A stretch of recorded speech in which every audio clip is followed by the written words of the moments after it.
In 1968, Carlo Gambino was arrested with two other East Coast bosses after the police raided a meeting at a Chinese restaurant.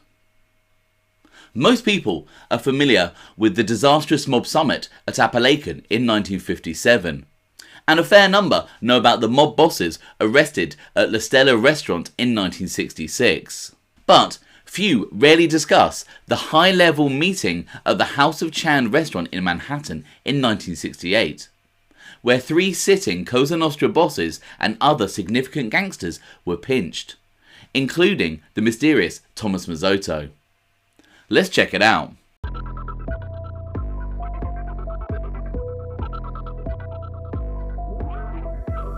Welcome to OC Shorts, bringing you detailed historical snapshots of the American Mafia and other organised crime. Feel free to subscribe if you like that sort of thing. Today, we're going to take a quick look at the arrest of Carlo Gambino and other powerful mobsters at the House of Chan raid in 1968. In June 1968, the FBI observed Colombo Family boss Joe Colombo meeting with Philadelphia boss Angelo Bruno at the House of Chan Chinese restaurant in Manhattan. This was a month before the meeting that Carlo Gambino attended. An informant told the FBI that he would be present and told them the place and time of this meeting in June. The FBI file on this reads, regarding Philadelphia telephone call to New York this date. Philadelphia advised New York this date Angelo Bruno, LCN member, Philadelphia, was to meet Joseph Colombo in New York this date. New York, redacted CI number, had advised New York office of this meeting and the fact it would take place at the restaurant House of Chan this date, and he would be present. Special Agents New York office covered the meeting, which occurred between 3:30 and 4 p.m. at the House of Chan. New York, redacted CI number, advised as soon as feasible he would furnish details of meeting. Bureau will be kept advised. Following this meeting in June, the informant furnished the FBI with further information as promised. On the 7th of June 1968, redacted CI advised that, redacted name, approximately 15 to 20 minutes in the House of Chan, New York City, at a table that included Angelo Bruno of Philadelphia, Joseph Colombo of New York, and Dominic Galileo, a contractor from Brooklyn. This short meeting was for the expressed purpose of exploring the possibility of obtaining distributors for an automatic shoe shine machine, which the redacted information. Source stated that no specific commitments were made, and the source, redacted information, after these preliminary discussions ended. Source will furnish all future pertinent information developed concerning this meeting. It is to be noted that Galileo is the subject of New York File 8651 and Philadelphia File 8629. Interestingly, when the FBI were conducting surveillance of the meeting, they noted another powerful mobster enter the restaurant. Also observed in the restaurant at 2:45 p.m. by SAS Peter J. Obanessa and Daniel Magenis was Emilio Dellacroce, underboss of the Gambino family. He was accompanied by two unknown white males thought to be of Italian extraction. Both of his companions appeared to be around 60 to 65 years of age. These three persons were seated several tables away from the table where Colombo and the others described above were seated. There appeared to be no connection between the two groups. Dellacroce and these two individuals left the restaurant at 3 p.m. Whether this was a coincidence or not, make of that what you will. The following month, on the 11th of July, the FBI observed Philadelphia boss Angelo Bruno and Colombo family boss Joe Colombo meeting yet again at the House of Chan restaurant. This time they were joined by none other than Gambino family boss Carlo Gambino. Also in attendance at this meeting were powerful Philadelphia family captain Johnny Key Simone, Colombo family captain Vincenzo Vinnie Aloi, and Gambino mobster Thomas Masotto. The FBI had set up several surveillance points around the restaurant and also notified the NYPD. the police arrived and arrested the powerful gangsters on the charge of loitering. The mobsters were taken to the 18th precinct, and a series of surveillance photos were taken after their arrest and at the station house. Let's take a quick look at them. As you can see, these images have come from the excellent website lcnbios.blogspot.com. Photo 1 shows Philadelphia boss Angelo Bruno, alongside New York boss Joe Colombo, both behind Colombo captain Vinnie Aloi. In photo 2, we see Carlo Gambino slightly ahead of Johnny Key Simone from Philadelphia. In the next photo, from left to right, we have Gambino mobster Thomas Masotto, Angelo Bruno, Johnny Key Simone, and Carlo Gambino. In photo 4, again from left to right, far left is Vinnie Aloi, and then just right of centre is Carlo Gambino, with Angelo Bruno, and then Thomas Masotto. Then we have Johnny Key Simone talking with Carlo Gambino, who is slightly obscured and seated. Then, in the next photo, we have Gambino mobster Thomas Masotto, Angelo Bruno, and Carlo Gambino. Followed by Angelo Bruno leaning forward to listen to a quiet word from Carlo Gambino. And finally, Thomas Masotto perhaps sharing a joke with the smiling Don Carlo Gambino. Much has been written about Carlo Gambino, Angelo Bruno, and Joe Colombo, and the names Vinnie Aloi and Johnny Key Simone may be familiar with those who have an interest in the history of the mob. Vincenzo Vinnie Aloi, a powerful Colombo crime family mobster whose father, Sebastiano Buster Aloi, was an influential member of the then Profaci family, which would go on to become the Colombo crime family. Allegedly, Buster Aloi was a mentor for Sonny Franzese. Vinnie's brother, Benedetto Benny Aloi, was also a well-respected and high-ranking mobster in the Colombo crime family. Vincenzo Aloi would also serve as an acting boss of the Colombo crime family for around a year after the shooting of Joe Colombo, although many believe that Carmine Persico actually held the real power. Johnny Keys Simone was a powerful Philadelphia captain who controlled the numbers racket in Trenton. Some sources suggest that he was a cousin of family boss Angelo Bruno. Ultimately, Johnny Keys was one of the conspirators who plotted the murder of Angelo Bruno in 1980. Johnny Key Simone was eventually executed for his part in the unsanctioned assassination.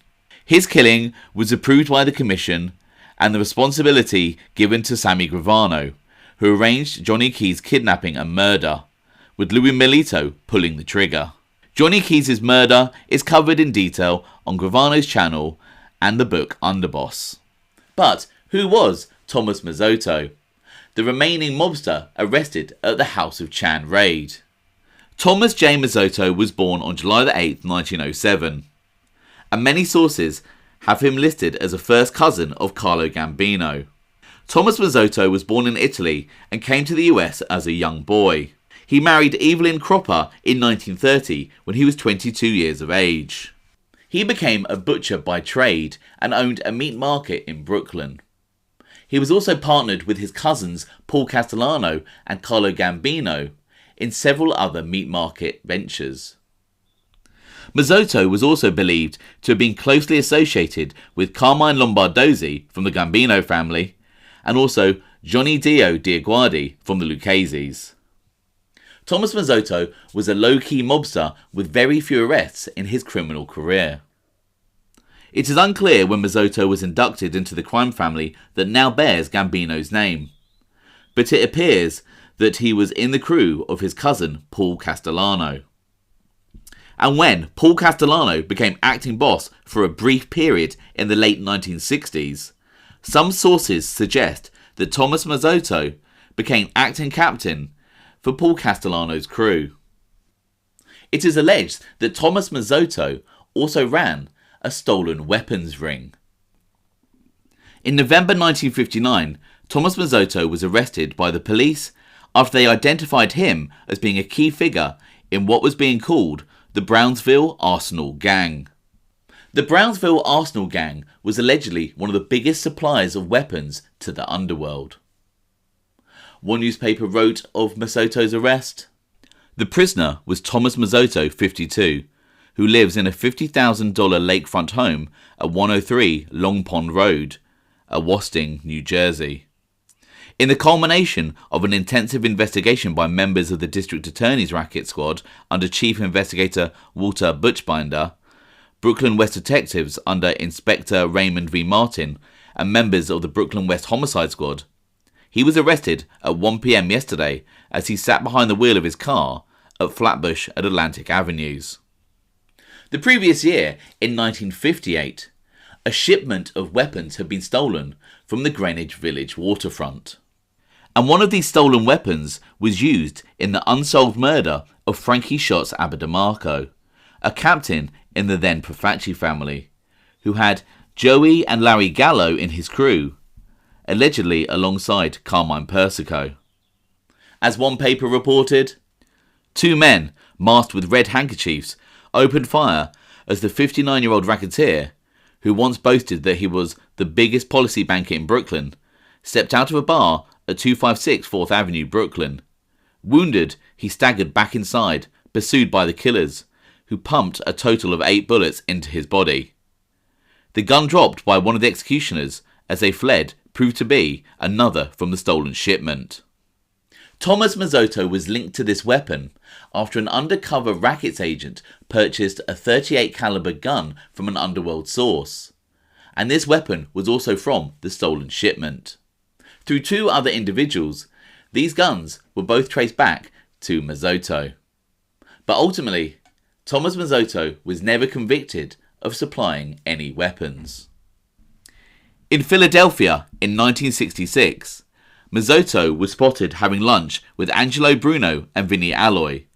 This was 2 years before the 1968 House of Cham raid in Manhattan. In 1971, some sources indicate that the authorities were looking at Thomas Masotto as the man who controlled the rackets at JFK Airport on behalf of Carlo Gambino. As crime czar of the metropolitan area, Gambino not only rules his own mob kingdom, but also collects tribute from the city's 4 other Cosa Nostra families. He reportedly gets an automatic 25% of all JFK thefts, hijackings and rackets. Though aviation has contributed a great deal to his livelihood, Don Carlo is afraid to fly and never visits the airport. Investigators probing his widespread interests at JFK and elsewhere recently became interested in a mystery man who has spent much of his life in Gambino's shadow. And anybody who spends much time with Gambino is obviously of interest to investigators of JFK. He is Thomas Masotto, 64. Thomas Masotto was also known for his connection to judges. And in 1973, Brooklyn Civil Court Judge Ross J. DiLorenzo was indicted for perjury and obstructing government administration. Through the investigation, DiLorenzo was linked with Thomas Masotto. An article from the time outlines the connection with Masotto. In 1966, the Waterfront Commission began an investigation into American Stevedores Inc. and the status of Labour consultant to the firm, Thomas Masotto. Masotto, a first cousin of mob boss Carlo Gambino, lived in a house owned by DiLorenzo and was seen entering the judge's Brooklyn chambers on at least one occasion in January 1967. DiLorenzo arranged a meeting with Commission Assistant Counsel Anthony L. Piazza, which the judge is said to have testified was to ask for his help in screening membership applications to the American Italian Anti-Defamation League, which DiLorenzo headed at the time. Evidence collected during the court inquiry charged, however, that DiLorenzo asked Piazza to take it easy in his investigations of Masotto and American Stevedores, and suggested that Piazza should come to the defendant's chambers to talk this thing out with Thomas Masotto. Thomas Masotto would die with little fanfare in 1980 at the age of 73. At the time of his death, he was reportedly a soldier in the crew of Captain Nino Gaggi. As for the agenda of the House of Chan meeting in 1968, we can only speculate. Perhaps it was to continue the discussions from the previous month in June regarding the distribution of automatic shoe shine machines. Or perhaps, with 3 family bosses in attendance, including Carlo Gambino, they were discussing something of a grander nature. Who knows? I hope you found that interesting. Thanks for watching.